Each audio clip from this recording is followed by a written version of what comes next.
Target says that consumers are stressed financially and so they don't have the ability to spend money like normal. And because of that, Target's profits tanked, which caused their stock to fall big this morning.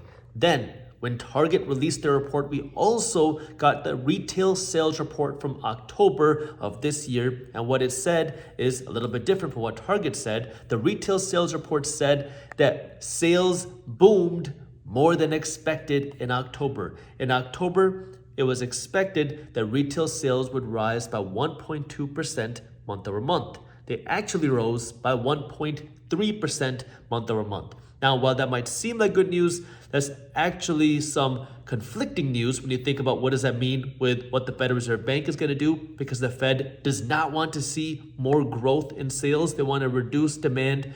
So we'll talk about what that means for the Federal Reserve Bank in just a second. And the third major news story today is Elon Musk. He sent out an email to Twitter essentially saying, get ready to work harder, get ready to work longer, and if you're not willing to, then don't come to work tomorrow. So let's jump right in. Today is Wednesday, November 16th. I had to check. I'm still getting used to this whole new format.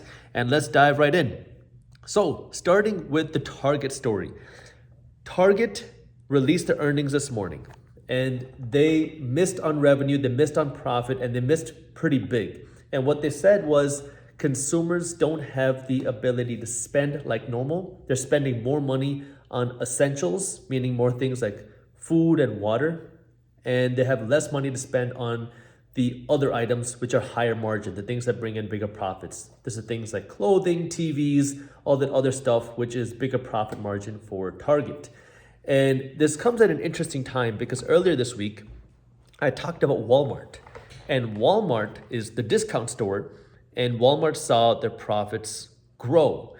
And the reason why Walmart saw their profits grow, a big reason for it, according to their CFO, is that they have more and more people making over $100,000 a year shopping at Walmart now. And what does that mean? You have less and less people shopping at places like Target and more people going to Walmart because people are looking for the discount stores. And this is something that's kind of a common trend.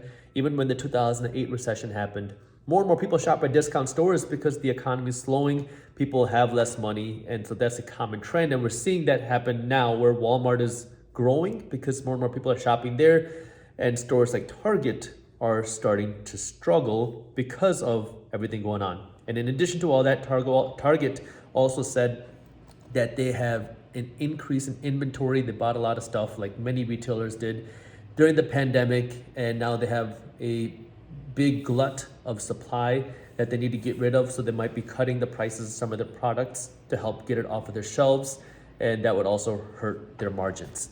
But now this comes interestingly the same time when we got our retail sales data. Now this retail sales data kind of looks at the broad state of spending in the United States.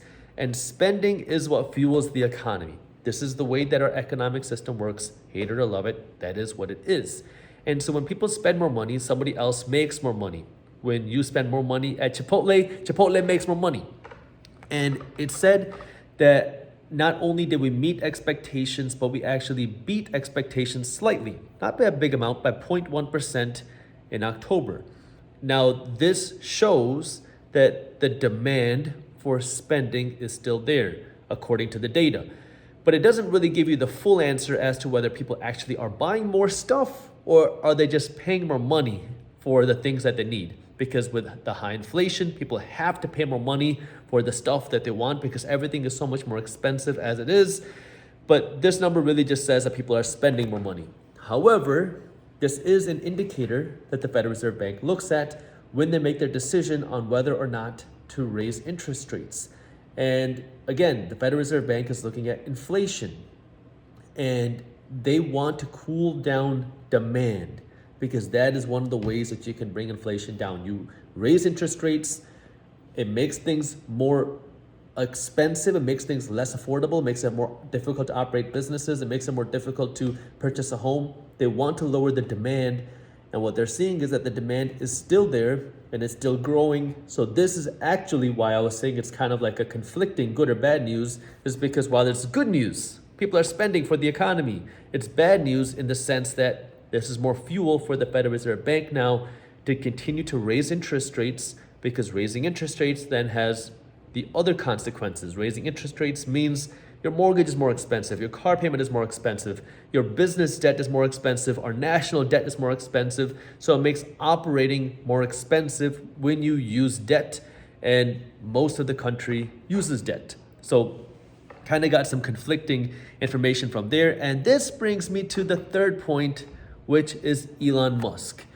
And Elon Musk, as most of you probably know, he took over Twitter and is making some pretty big changes, and he wants to turn the company around, and he is demanding that the staff is going to have to make a decision. You're going to have to work hard, work longer hours, and make a commitment to be on the cusp of Twitter 2.0. And if you're not willing to do that, just leave. Let me actually read you a couple lines from this email, because what he said was, we're at a fork in the road. That's the subject. And he said, going forward, first sentence, to build a breakthrough Twitter 2.0 and to succeed in an increasingly competitive world, we will need to be extremely hardcore. That will mean working long hours at high intensity. And he said a couple other things in a small little paragraph. And the last sentence, or second to last sentence, is, if you are sure that you want to be part of the new Twitter, please click the link yes on the link below.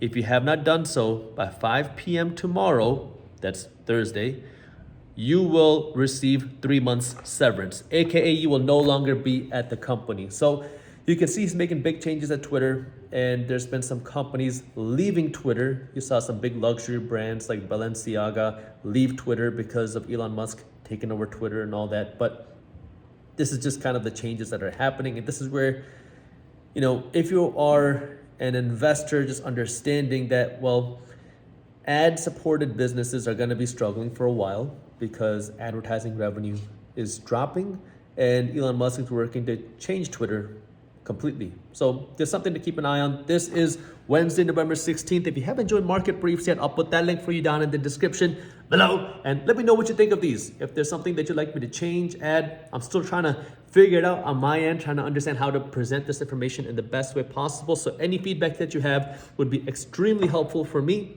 I appreciate you watching. And as always, keep hustling.